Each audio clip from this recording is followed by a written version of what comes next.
Hello guys and welcome all to the ESL One Mumbai 2019 Indian Qualifiers Final. We're here in the last game. Oh no, sorry, I'm getting ahead of myself. Maybe not the last game, but we're here at what could be the last game for Signify versus coming soon for these Indian qualifiers. Signify literally one step away from becoming the Indian qualified team for their local LAN event in Mumbai. And here, of course, casting in the official ESL channels to watch Signify come with a one-game advantage, win game number 1.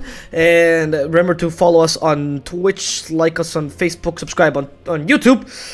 The caster for today will be myself, D Swordfish, and joining me will be Wingblade Dota this time for sure. Hi Wingblade, how are you doing? I'm okay now. I'm excited about this game. Signify looks like they're on fire, and I'm curious to see if coming soon can turn the tide in their advantage. Yeah, how are the lineups looking for you right now? What are you seeing? I mean, we're seeing some weird picks here, honestly. Well, I do love Shadow Shaman and Grimstroke as a support duo, and I feel like Lifestealer and Slider have some insane synergy going on.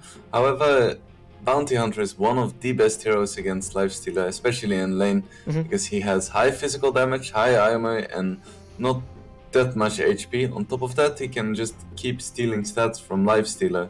So I feel like they're gonna force coming soon to react really hard to this offlane, because just Lifestealer plus one support is not going to be able to deal with Bounty and an Ogre, or a Bounty with a Lash.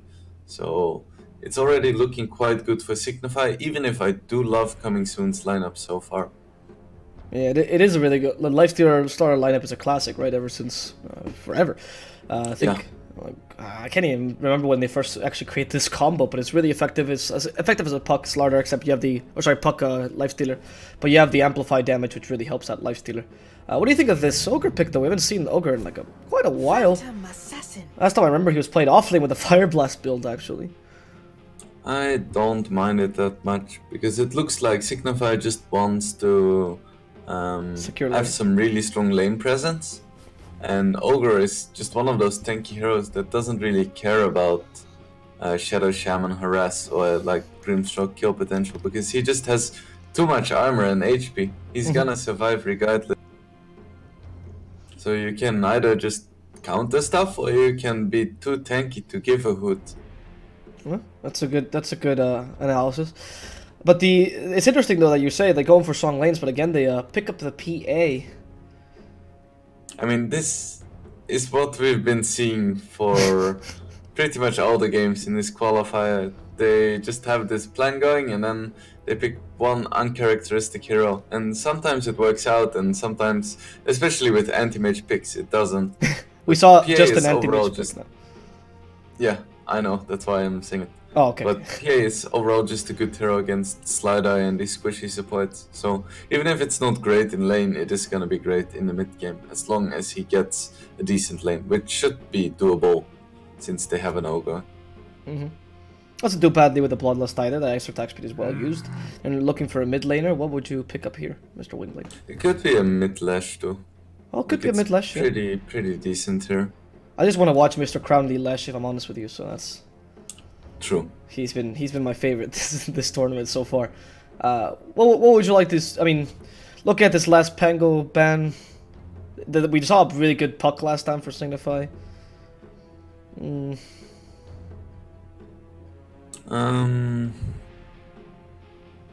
It's kind of hard to pick a hero that right clicks a lot, because you already have Bounty and PA, and you're against a lot of stuns. So maybe you want to have a magic hero.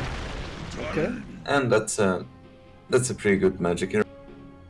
And another hero that punishes these squishy supports. It's not great against Lifestealer Slider though. So they're probably thinking, well, we have Bounty and PA to deal with Lifestealer, and I'm just gonna kill the squishy supports, which is fair.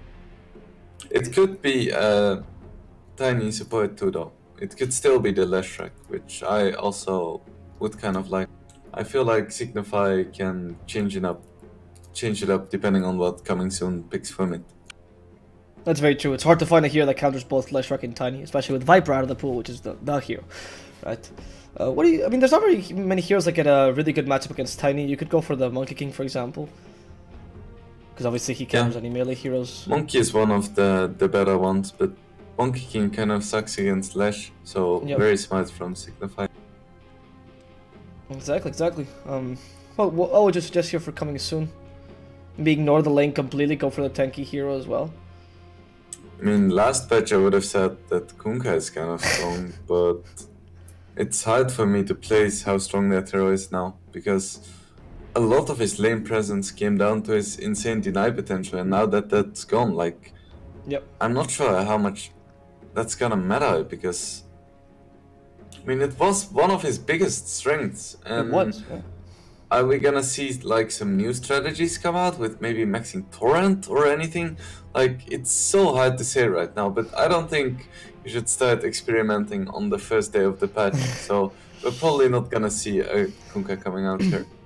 OD is a pretty decent option because OD is really good against PA. It's decent against Tiny too, but we see Mirana. Not a meta option, but not bad against Tiny or Lashrak, you know, depending on what they actually run there.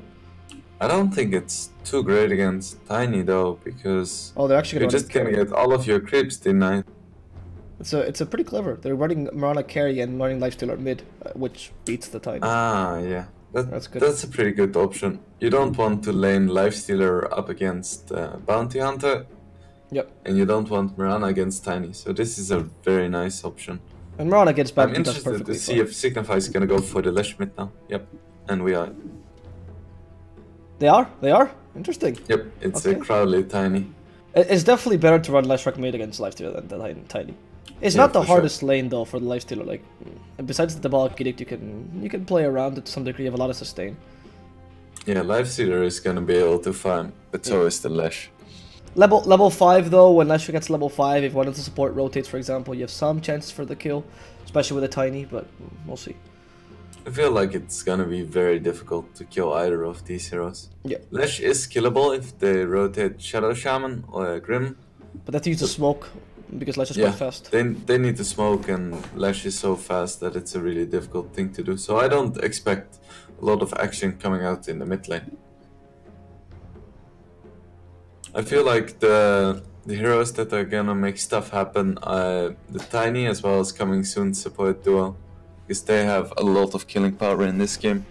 I don't feel like any of the cores are gonna rotate early and make stuff happen. No, the Signify lineup especially can't really do much with that. Like, they're going for the consistent lanes like you mentioned. It's more up to the Shadow Shaman and Grimstroke maybe getting a good rotation up. But even then it's difficult. You have quite a lot of heroes that are difficult to kill. Like, the two supports are super tanky, right, for the coming soon. So it's very difficult to kill them. You have a hero with invisibility in Bounty Hunter. You have a PA, which has she could be killable if she doesn't have Phantom Strike up, or you get the right positioning up. And of course Lashrak if you come in with a smoke. But it's not an easy early game for either if they want to start getting kills, which I think actually benefits Signify, because they're coming into a very strong mid game.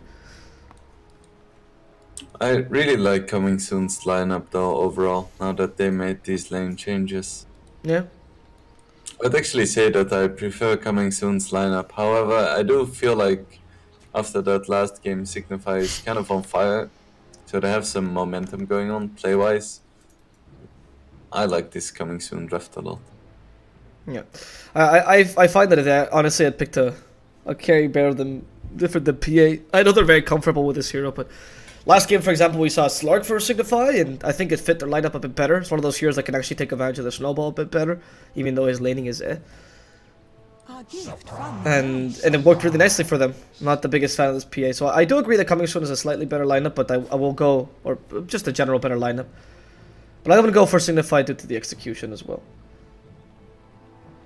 I don't know. Coming Soon some good games. It seems like these games are a bit one-sided though as well.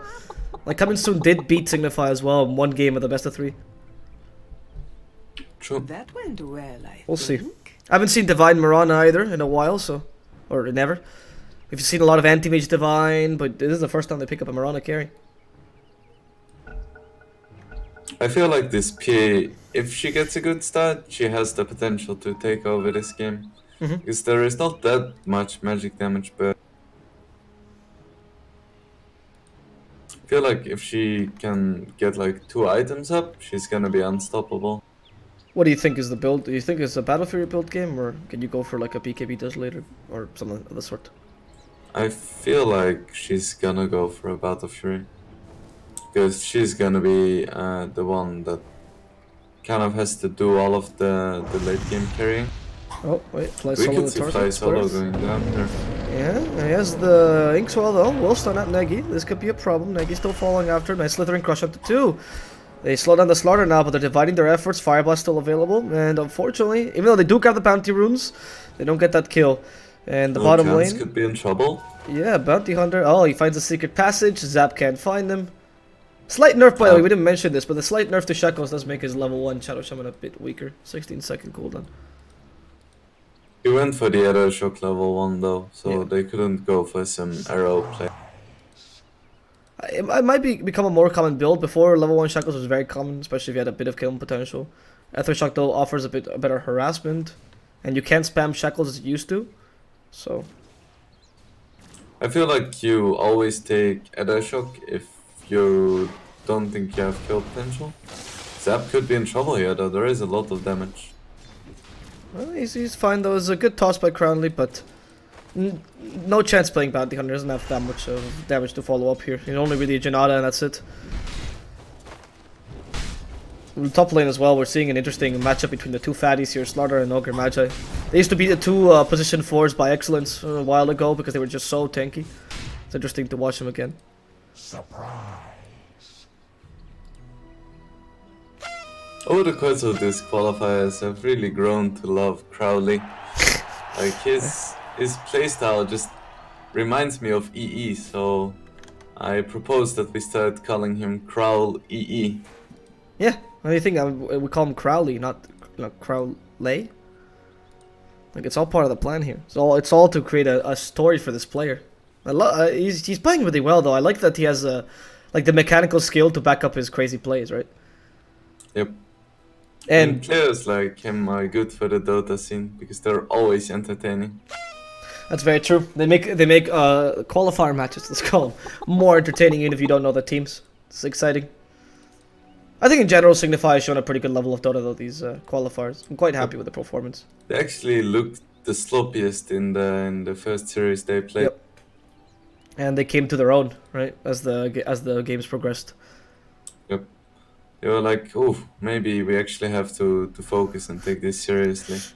Like, I hear Wingblade is casting us. Playing extremely well. Yeah. The Signify guys, though, did come in as the favorite, so it's quite surprising when we saw that. I mean, to me at least, watching the first series. I think if they just get the drafting down a bit better, I think it's probably their weakest point, to be honest. You're mentioning a lot of the 50-50 lineups. I actually mentioned it last game as well, and I think that's an issue in general for these teams. You have to have the courage to go for a lineup that's completely committed to one thing or another, because pro teams will not let you get away with a 50-50 lineup. Exactly, because with the tier 1 teams you can't really rely on out executing them. You have to have a really good game plan, and we've seen a lot of success with that in the South American scene actually. But yeah, we should get back into this. Yeah, we are in the game, don't worry. I mean, while they don't kill each other, do you want to maybe tell me more about the lanes, or what you mean with that comment? Well, we've seen X-Pain now Chaos do a lot of strats that could be referred to as cheesy, where they just have a visage or something and try to take 12-minute racks. And they've been able to surprise the classic Western top teams with it, actually take games from them. Okay, this could be by virtue of having a really good strategy. No, never fine. Yeah, you're very true. I mean, in fact, Infamous, the Peruvian team that sometimes qualifies, it always makes it past the first round. The only reason why they do is because they use these kind of supposed cheesy strategies. Like, you never hear of a mid player like Atun, for example, who's best. Well, I'm not gonna talk about it in controversy, but there's players there who their best carry, for example, is Doom, and you go, what does that even mean? You know, like what? How can that be your best hero if you're a carry player? Well, it is South American teams, and so their game plans are so different that they're, like you mentioned, they're very, very surprising. But they also pick crazy things that sometimes don't work, and that also is their downfall, ironically. So one thing I really like here is that Crowley went for the stout shield. So he's constantly pressuring the Mirana by trying to toss back. And if you had boots, the tossing back would be easier, but you would take a lot of damage from the right clicks, while now the Mirana is only scratching. Top lane, Negi seems to be in trouble. Oh, mid as well. Zap actually gets the kill onto Swifty. The rotation we're talking about. Negi will also die. No, they just barely missed this kill. And okay, this is exactly what we're talking about, right? Rotation with a smoke and come kill the Leshrac. That's kind of nice about Mirana, that she's one of those core heroes that you can kind of leave alone, because she has the... Like, even if you do get tossed back and even toss into Avalanche, you're still gonna be in a decent spot. Yeah, you're totally right. The Mirana used to be played, like back in the last meta that used to be played was because of the Ursa picks, right? You used to play Mirana off lane, and it was one of the few heroes that could actually deal with the Ursa in lane. Because of her, really nice. Her survivability is fantastic, yeah, I agree. They get a good arrow as well. This Tiny has a lot of HP though, difficult to kill him, but there's a full-time arrow, so Cranley does his best to actually deal damage to the Shadow Shaman, sacrificing himself afterwards. Unfortunately though, there's no Jhinata available or no Shadow Walk, so he can't quite kill Zap. In fact, Zap is coming back with a Mangle ready for the second Shackle. Won't get it in time.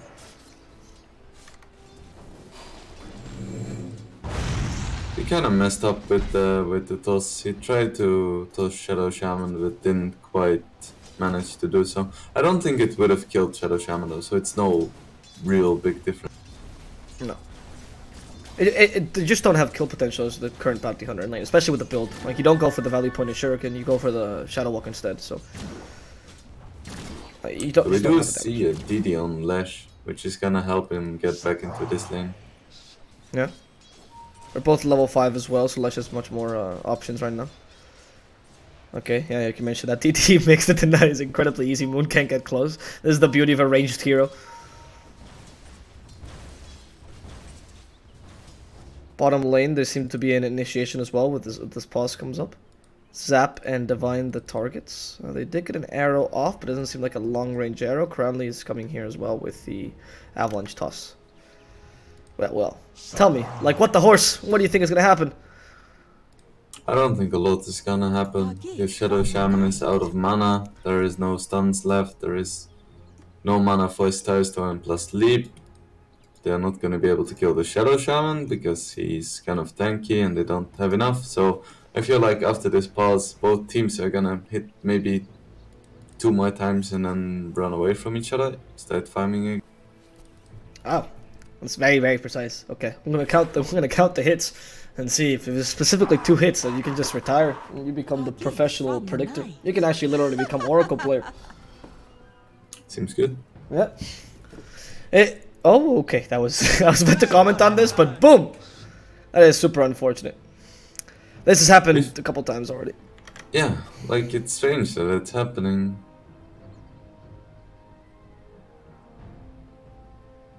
I wonder what the problem is. Because this is not the first time this has happened to Signify specifically.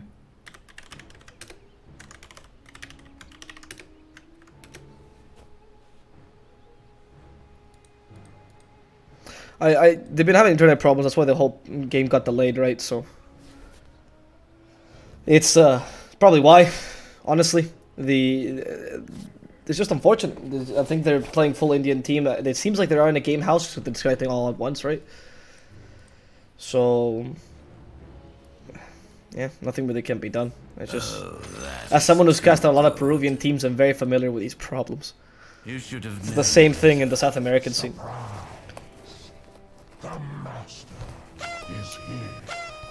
It's just unfortunate if you're trying to become an up-and-coming team and you have this kind of connection problems, because it's a really frustrating limiting factor that you really can't do much about, right? You can literally have to move countries. Yep. Alright, go. They seem fine. And watching this engagement, but...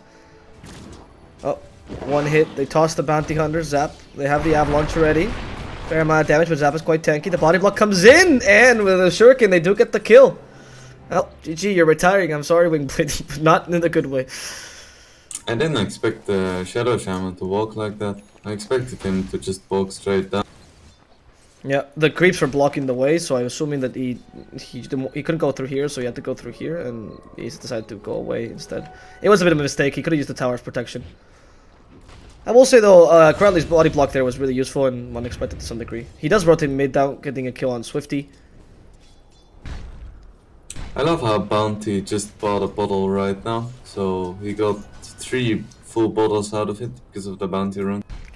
Rotation from into mid lane. Oh, nice actually. Mood using the Infestor to heal himself. Pretty clever. Okay, now the kill is gonna come by. There's the toss. Can they still kill him? Okay, Rage TP. The Avalanche just in case, and he even says surprise as he TPs away. Woo! Moon is playing with the feelings of the enemy team. This is a problem though, because Blizzard's completely alone in the top lane, and they are kind of threatening him here. 3 people just on the prowl, looking for this potential kill. Luckily it's nighttime, so they don't have the great vision they would like to have. From low to high ground comes Crowley, in comes Negi as well. A bit difficult to actually get these kills as well. Tiny sees how they harass his enemy, his friend, the support. Gets the ghost off. Evades the Grimstroke. No, he still gets hit by the Ink Swell. Negi, though, going to the shrine. He can still heal. Has the magic stick ready. Will use the last second. He's getting to the shrine. Activates it in time. And now, with a PA joining in, they might be able to get some counter kills. Crowley still under the shrine, healing back up. They don't have a Fire Blast to cancel his shackles. They're going to find Crowley. He can't do anything against the Slaughter. They're going to die. And that's Crowley dead for Zap though, so it's going to be a 1-for-1 as Blizzard chases after Fly Solo. Doesn't have the crit just yet, so his damage is a bit lacking, but he can still deal enough with that fire, with that Bloodlust. Maybe going for RR instead. A second Fire Blast, they're looking for it. RR, fighting to the death. Okay, very cocky here. Fire Blast catches him right at the end of the slow. There's the or the Stroke of Fate here, trying to help RR. He does with the Shackle as well. They guarantee that PA can't get any closer to him, and they can't kill RR. Negi will be a different story though. The poor Ogre Magi will finally die as RR heals back up with a salve, ready to go for Blizzard. Blizzard fighting against 3. Crowley joins again. This chaotic team fight will never end. The shackles onto PA, and she is just done for this team fight. Has to walk away. Doesn't have any more mana, so the Leshrac joins and takes her place, instead killing off Zap yet a second time in this team fight. Finally getting RR a desired kill, and Blizzard with Bloodlust in his eyes wants this last kill on Fly Solo. Can they get it in time? No, they decide it's good enough. Swifty will go back to his lane. They've done what they had to do. So we actually saw Moon and Swifty try to duke it out 1v1 in the river, but that was not the best plan Moon ever had, because level 3 Diabolic Edict is roughly 1300 physical damage, and he started raging and hitting and then realized that he couldn't win this fight, but Crowley was already there, so he just got tossed and died. Then Lesh went up again with the Diabolic Edict of cooldown, and we saw just how strong that spell is. Yeah, it's a ridiculous spell, especially if you get it off lane, right? In those kind of engagements, there's no creeps around you or anything to mitigate the damage. It's just, you're done. Like, your options are very limited. You just tank the whole spell, essentially. Yeah, it's one of the highest single target damage spells in the game. On max level, it deals 1760 physical damage to a single target. I think that is the highest, hands down. If you get all of the Diabolic Edicts, it's the highest. Oh, bottom lane, they're gonna find Fly Solo. I mean, it depends on what you consider spells, I guess. Crowley dying here to the Mirana. Track though up, which means no chance can just follow him up quite fast. Left. There's a leap. It needs, it's quite a while till the next leap. Just pass by the shrine. Why use the shrine? They ping it like, dude, use the healing. But I don't think that would actually help. Well, there was Zap coming in from behind. They're gonna let Divine die here. They can't really help him. Bounty Hunter's way too quick, and now Zap stuck in the Diabolic Edict, not playing this efficiently. Instead, killed off again. They can't even get the track off in time. That could have been a shrine. Who had TP available? Not Slardar. Not Lifestealer did. I think they could have actually turned that around. It's very scary, because even if you TP in the Slider also can't really survive 1760 physical damage. So you might just end up feeding another hero. I feel like you just have to dodge this Leshrac for now, until the Lifestealer is farmed enough to deal with. Alright, well, I guess that's the, I mean, if you have enough heroes, right, Leshrac damage obviously gets divided. That's the idea. Is that he always gets the solo hero Diabolic Edict, which makes it so difficult to deal with. Then again, if you're a lot of heroes, the Pulse Nova is gonna completely wreck people. It's true. Leshrac does get a pretty big power peak around level 7. Oh, look, getting tossed. Diabolic Edict. Zap's like, no, not this again. RR in the top lane as well dies. Very, very difficult right now for coming soon. The Signifier taking a pretty early lead, and the track from the Bounty Hunter will make this even better. In fact, track with Leshrac works really nicely to get him the early game potential he needs. Crowley. And the one thing I was afraid of is happening. Blizzard is actually having a decent game so far. Okay, wait. The poor Tony in trouble. He's gonna get killed by a stroke of fate. They need to destroy the ghost. They don't destroy it in time. In fact, Divine gets the kill with the last arrow. They destroy that rune, and it's time for revenge. Diabolic it just ended, so they know they can fight freely. He's been silenced as well. Swifty gets silence off. Pulse no activated. Tries to get the split earth off, but he misses it, and the arrow actually hits him to guarantee this kill. Good job. The top lane, as an exchange, RR does die down for Signify. More track gold for no chance. Swifty had a TP. I wonder if he could have gotten away if he just instantly TP'd. But I'm not sure if the Mirana was close enough for the arrow. It could have been close for sure.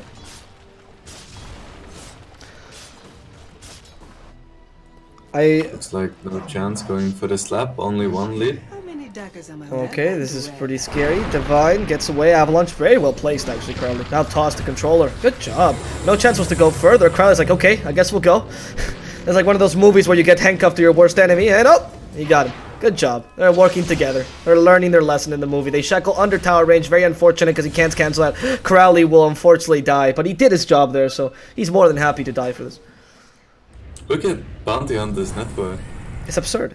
It's ridiculous. His Vlad's already. He keeps hitting people with Janata, and you just see his network jump up. Yeah. I mean, track gold is helping a bit, right? I guess so, like 150 gold for all the kills he's getting is quite a lot. No man, it's that 36 Janata gold. Come on, man. Yeah, I'm sorry. I'm just a noob. I really don't know how to play this bounty. But looking at his, it's really nice that he's finding kills. He's been involved in 7. I wonder how many of those are actual track. I know he missed like, because in the early game he got 1 kill and he missed like 2 kills, which he could have tracked but didn't. But he was in range. So we can say around 5 kills at least, or track kills, 5 to 7. Oh, sorry, 5 to 6. So we've seen this before, where Bounty just gets an early Vlads against Slide-Eye, and even if he gets amplified, he's still gonna be really high armor. Like he has 20 right now. If he gets amplified, he's still gonna have 10, which should be more than enough to be quite a tanky hero. Looks like they wanna fight this on Signify. Apparently they're surrounding them. They have 3 cores here. Okay. They get the dust off on no chance. The snakes. Oh no, Zap, no. No, he trapped himself. This could be crucial. The bounty is trying to get away from the snakes. He's now fighting against 4. The mana joins in the play, and no chance is dead. Fly Solo though gets crit to death. However, Moon can fight against Blizzard alone. The amplified damage does not make this easy for Blizzard. Blizzard will end up going down here. Yep. Unfortunate. Even by Zap trapping himself in his own snakes, they can still win that team fight. That was pretty bad initiation, honestly. Signify made an uncharacteristic mistake by TPing in the Ogre and then cancelling. So they had to fight 5v5. And as a result they lost the PA. However, they did force the wards, and I mean there is 5 people for coming soon. So 1 for 2 trade is not the worst thing. No, but you do stop the PA's farms. Lifestealer gets above bounty and PA. Like he was participating in those kills, right? So it's a slight. It's definitely a win for them. What you mentioned though is very important. I think the Ogre Magi not coming in there as well. Letting the bounty be the one that tanks the damage as opposed to say your tanky Precision 4. Definitely a mistake. I would not mind Lifestealer going for a straight MKB this game. He's going for Sanjay and Yasha right now. However, you have to consider that his preferred way of transport is going to be this Lifestealer. So I don't think the movement speed is as valuable. And if you get an MKB, you're gonna be able to kill the PA in 1 stun for like the next 10 minutes, which is really important if you want to stop his farming. That is true. We did see that. I think we saw actually a game where we saw Lifestealer go for this. They did go for Sanjay and Yasha, but once they got MKB, the PA just got absolutely decimated by him. They couldn't do anything against them. It's not really a common build getting MKB right after your Amulet, but I feel like in this game it could be pretty good. Could be justified. I mean, since you have the Slaughter already to amplify your damage, right? And you're fighting against a melee carry, like, yeah. I agree. I don't think it's a bad idea. On the top lane, there's a support gank here joining Blizzard. They're gonna kill unfortunately Swifty in the middle lane, but I'm looking at RR, who actually manages to blink away and will be fine. Crowley misses the Avalanche just off the toss. Can they get it in time? Oh! Crowley! Crowley! So close. So close. And the middle lane though, after this kill of Swifty, they actually managed to get this tower, took a double damage pretty well. And okay, this coming soon started to come out of their own. This is starting to work for them. And you're stopping the snowball the PA and the bounty hunter were getting. PA is going for Battle Fury, but she's slightly delayed from these couple kills. Top lane, they're gonna find this Ogre Magi, steal his rune as well. Ogre Magi so sad about this. He goes to the rune anyway. In disbelief, like I can't believe they took it away from me. And dies. This game has been quite active so far. A lot of kills happening. Looks like PA is indeed going for this Battle Fury build. Yeah, as I was mentioning. He got delayed by those kills, but honestly he's not that far off. The blur really helps you farm that jungle, right? So it helps you recover quite nicely.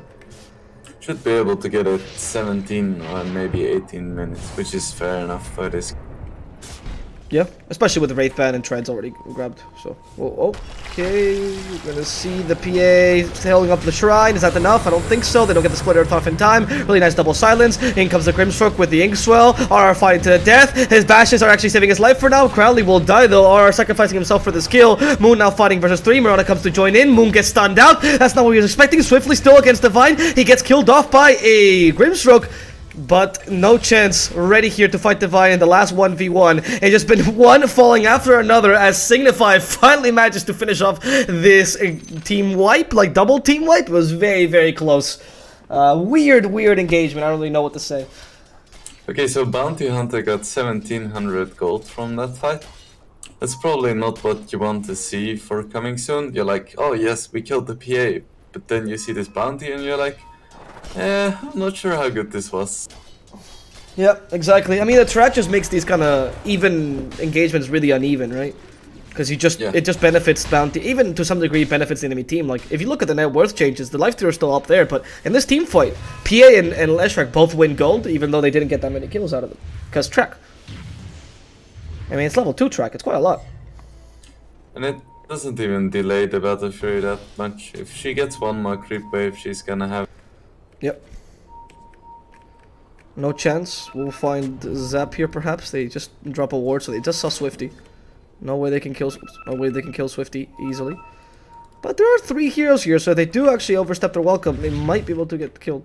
No chance going for the Manta style build, by the way, that you mentioned. Really, really useful. I am quite worried about this Mirana.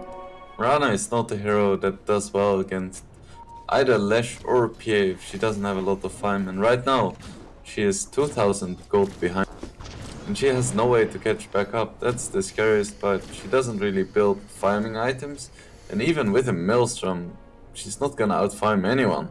No. I mean, in general, Mirana's a bad hero to play from behind, right? She's a hero that of win more, kinda. Yep. You don't want to use the leaps to jump away, because it's not a very efficient spell if you don't use the attack speed. Exactly. And arrows require map control as well to some degree, so you can actually get them efficiently and not as a follow-up. Yeah, Signify has managed to kind of cancel this pick. We'll see though as the game progresses. Mirana has some... I mean, he has a okay late game, right? Like, if it goes to the point where you can actually get his items. So I guess they can just wait it out till then, maybe? Oh, those snakes are terrible. Oh my god. Zap doesn't know where to put the new snakes. Yeah, they're like pinging like, what? Why are these 2 snakes just kind of hanging about here? In fact, they just saw the snakes, which is why they know they're in Roshan. No chance! Goes in, doesn't get killed off. Really tanky with that Manta style. Good job also dispelling the potential dust. The Moonlight Shadow has been used. They don't have vision of them. Man, these 2 snakes actually revealed this Roshan attempt is ridiculous. I was not expecting that at all. Okay, they almost catch here the Avalanche Toss. Good, not bad. Moon. Okay, they stun out the Ogre Magi. They've already killed RR though in the backlines. Ogre Magi will die here. Finally, no chance joins the fray, and Blizzard together with them fly solo the target. Easy target for them. They want to go up to the high ground, but a bit too afraid of the potential stuns the enemy team could bring. So no chance. Will just stay here, wait for his dust to expire, and go back in again, killing off the Shadow Shaman in the process, who was stuck in the wrong place, wrong time, and has not been playing this engagement properly. Oh, Zap. This game is going south for coming soon, fast. We're seeing these buybacks, we're seeing even more kills coming out on the bounty, the Battle Fury is up on Blizzard. Coming soon needs to do some special stuff to get control back in this game. Yep, and for example, this kind of almost suicidal Roshan might not be the special stuff they need. Negi just walks in because he's Ogre Magic and tank this, and he's doing exactly what Position 4 should do, but there's no follow-up for him from behind though. They do come back and snap the other two supports. Good job as RR dies to Swifty. Swifty's now fighting versus 2 alone with the help of Blizzard. It'll be an equal matchup, and Divine cannot withstand the reinforcements that are coming in from Signify. Only wanted to catch out the last hero here, Moon. They have vision of him now. He has the Impala with a rune because he can't grab it. He's going to go into a creep and try to run away. Can he do it? The toss is available. Crowley on the prowl, looking for that toss. Nice! That ensnare stops the toss from happening, but no chance. It's just way too quick. Follows the creep, stifling dagger to ensure he gets slowed down, and now with vision of Moon, he can't get away. He rages, but he can't TP. It's a team wipe for Signify.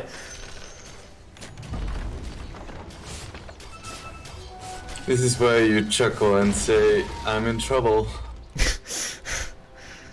Yeah, I There's mean, almost a BKB on this bounty. Yeah, that's like, gonna be no really chance has been owning on this hero the entire qualifiers. We've seen so many games where he has a decent laning stage and then the mid game comes around and he has such good positioning in fights. So he gets the track kills, he gets the Janata gold, and next thing you know, he's out farming a Battle Fury PA. I mean, I think the coordination in that fight was actually really... We're gonna wait for this arrow to connect because now the Roshan's down. Aegis goes to Blizzard. Do they want to fight this anyway? Slither and Crush from the slot on to 3. That was a terrible fight because he just committed suicide there. Yes, Crowley dies, but at the expense of the Slardar, which seems a pretty fair trade. And they still have the Aegis. They want to continue fighting this. They have to be a bit careful. What I was going to mention is that fight, the coordination of going in with Ogre Magi, distracting them at first. Ogre Magi are allowing an opening for Leshrac, which then distracting them for the 2 supports who were in the backlines, got sniped by the PA and Bounty. That was a very well played team fight. Like, that level of coordination is what you expect from, you know, non-qualifier teams. It was a really good team fight by Signify, and so I think it's nice to see a team, like I mentioned, that maybe doesn't have as much experience in the big stage, having this level of confidence in each other. Because Dota is a team game after all. It doesn't matter how good you are individually if you don't have coordination with your team. And it's weird to call on Ogre good because it's one of the simplest heroes, but he recognizes his role really well. He has to bloodlust his cores, and at that point his job, like we've discussed before, is just to run in, tank damage, make sure they waste spells on you, because as soon as you use Bloodlust and maybe 1 Fire Blast, your job is done. You don't need to be alive, your cores need to be alive. Exactly, so you take the damage for them, and you actually put the enemy team in a difficult position. In fact, if you notice, the Negi Crowley combo has been working out really nicely. So Negi walks in, everyone goes around him, tries to kill the Ogre, and then Crowley comes in, Avalanche onto 4. Easy win, right? It's just what you're expecting. Yep. We saw last game as well with No Chance playing the Darkseer with the Vacuum, constantly Vacuum into Chain Frost. They would get the position 4, Tusk, sacrifice himself, whatever. Now Vacuum is set up perfectly, you get a Chain Frost, and they can't get away, it's impossible. Exactly. A lot of players just think about their own success, even though sometimes for the good of the team it's best to just run in and die. But don't do that in your pubs, because I know how people are going to play when you say that. Like, oh, I'm running and dying, that's what I should be doing, guys, come on. I'm 0 and 20, position 4. I'm the best player in this team. This is a tactical feat, I swear. Exactly. Alright, we see a TP from Blizzard go into the middle lane, and after they took this tier 2 tower, really quickly by the way, coming soon was just farming the top lane, hoping to at least take a tier 3. Sanji Jasha finally on Moon. That means he's still a while away from the MKB, that will be his next item. They go for Divine, and this poor Mirana leaps in the middle of the Avalanche, uses the invisibility as well. Do they have dust for her? No, they don't. Wow, they don't actually have dust for the Mirana either. They just carry centers around in case they get ganked and instead find a much better core. Moon, why did you run in there? They knew. You knew where they were. Moon, confident in his invisibility, will get caught up by the sentry and now has to go into the Mirana. They control the Mirana as well, so it's going to be a 2 for 1. Open the package and in there's the present. Moon, the free goal for this team, killed off by a lightning storm. I think it was armlet toggling, which is why that killed off. Otherwise, I don't understand how much damage that did. Coming soon is falling apart. Like, all coordination is gone. And this is where Signify is just capitalizing. They have a bounty, so they're like, oh, you're running in with 1 hero? Alright, we'll take it. Yeah. It is true that I think the bounty makes these kind of suicidal, a bit risky engagements much more worthwhile. Because any kill is worthwhile with the bounty, like you mentioned. Okay, going for Zap first. He has the track, so he's the more important one. Oh, Slithering Crush might save Zap. Nope. Crit to the face, and dead forever. RR in a similar position. Team wipe again, even though it's a team wipe in 2 parts. Now, with the tower falling to them, Lifestealer and Mirana will be coming back. The first part, let's see if the prequel is good enough to stop Signify, because they seem unstoppable. Arrow to the Ogre Magi, happy to tank, that's why he's fat as 4, and now finding Moon in difficult position. No chance, harasses Mirana away. Moon trying to get the kill on Crowley. They can't defend their most valuable player, but they can definitely avenge him, killing off this Lifestealer with an easy split earth, and a goodbye to Coming Soon, losing their only chance of defending these racks. Mirana's still alive, but as you mentioned, she's just absolutely useless this game. Bounty just casually bought a Deso in the enemy shop. Casually bought a Deso. I mean, you know, when you have 17,000 gold, I think you can do that, right? Yeah, it looks decent. When you're an offlaner and you have more than twice as much gold as the enemy carry, I feel like you've done a pretty decent job. Yep. And they're gonna try to kill Blizzard this time. Okay. Ogre Magic suffers the consequences, but again, your cores are alive. That's what matters. Zap dead immediately. RR as well, as Bounty just crits the Grimstroke out of this realm. His existence just ceased there, and no chance actually rushes into the fountain, wants to get the kill on Divine. The arrow, Divine actually survives this onslaught, and now it's time for Moon to buy back, or no, Moon just to come back and attack Crowley. Gets the kill on Crowley as well. They still have some fight in them, but Blizzard, angry that they killed Crowley, will try to avenge him. Unfortunately though, Blizzard will not commit the same mistake as his teammate. Alright, that was maybe a bit too aggressive. Yeah. When do you decide too aggressive? Is it when you're in the middle of the enemy fountain? I think that's the point when you can say. Yeah, tends to be around that level. Around that line of please don't cross this. I mean, no chance is good, but he wasn't quite kill Mirana by Ghost Scepter kind of good. So. Yeah, you know, that should have been what he did actually. He got arrowed to be fair, so he could even get kill Mirana. Was really underestimated her. Was listening to our cast and saying how Mirana's not that good, and then just thought, I can kill her anytime I want. Now we haven't actually mentioned this, but Bloodstone on Swifty in addition to a Blink Dagger as well, so that allows a lot more initiation for Signify. And, well, he Bloodstone can plus still crack. die though. What? He only has 15 armor, so the Amplify is gonna bring him right down to 0. Remember the Vlads though. Is gonna shred him. He gets 4 armor with the Vlad, so I guess he sticks at 4. Just, yeah, not that much. I guess so, yeah. But now he has the plate mail, so he's a lot tankier than he used. Yeah, that helps him a lot. We're gonna... okay, I blinked, man. I was gonna cast this, but I couldn't. Faisal was gone. They don't even have time to use the track. Zap the next target. I will say as well... No! The positioning on the supports for Coming Soon this whole game has not been as good as the Signify supports. I mean, it's so hard though, yeah, because you just die in 2 hits. It's so easy to be out of position when you die in this. Okay, RR immediately dead, Moon in the same position. And they do have buyback on Lifestealer. Shadow Shaman immediately bought back, there's Lifestealer buying back. No chance comes in with... Oh, he's level 22 bounty hunter, by the way. Which we haven't even looked at, but he's like 3 levels above anyone else. Miss Crowley, he's hidden and hexed up. Arrow. Okay, they do get the kill on Crowley, but at the same time the Rex will fall. Bloodlust really helps in this pushing effort. And of course, double Desolator here as well, really nice. I mean, not really nice, they don't stack, but I know. It's just how much you're winning by. So with the Janata Gold Steel talent, I'm sure that if No Chance hits one of Coming Soon supports, like half of their net worth disappears. Can you actually take away their full, all their gold? You start taking away their items, like they have to pawn their items so they can pay the bounty hunter debts. I don't think you can steal reliable gold. I think it's only unreliable. It's just unreliable. Yeah, I'm just screwing around. I'm assuming you can't pawn your items in Dota. I guess if the enemy has 0 gold, you start destroying their items. Yeah, that'd be balanced for sure. Okay, Zap destroyed immediately, and they actually catch a slaughter as well. No initiation. Moon trying to destroy the ogre at the very least, but he's been tracked, so he can't go invisible anymore. He does get the kill on the ogre, but at the expense of his own life, and that was a buyback on the Lifestealer anyway. The GG is called. Coming Soon gives up. Signify will take game number 2. 29 minutes. And this final did not last even like an hour. This whole final lasted less than an hour because of how strong Signify was. Yeah, I think Signify is gonna be feeling quite confident going into the... Because they've had a reasonably sloppy series for the first one they played, and after that it has been domination. I think they can confidently call themselves the best team in India right now. Yep.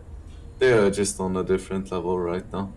Which is good, because now they're going to go into the ESL One Mumbai, the actual LAN. This is pretty exciting, guys. I know we're not really hyping this up because the games are just so short, but they actually get to go now to the first Indian LAN. This is the time that India has to actually prove their level in the main stage.